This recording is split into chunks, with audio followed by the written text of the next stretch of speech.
परिषद घेतली, कार्यकर्त्यांची बैठक घेतली, कशा संदर्भात तुम्ही बैठका घेताय?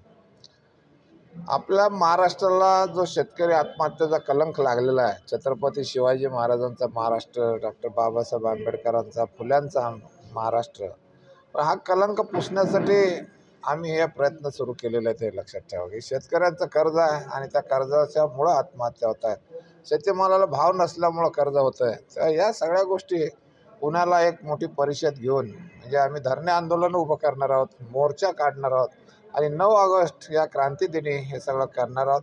त्याच्या प्रचारासाठी आम्ही 19 तारखेला पुण्याला महसूल आयुक्तांना नोटीस दिलेली आहे की 9 ऑगस्टपर्यंत तुम्ही हे प्रश्न सोडवा, अन्यथा आम्ही मोठ्या संख्येने आंदोलन करणार आहोत. त्याच्या प्रचारासाठी सातारा, कोल्हापूर, सांगली, सोलापूर, धाराशिव आणि आज इथं आम्ही आलेलो आहोत.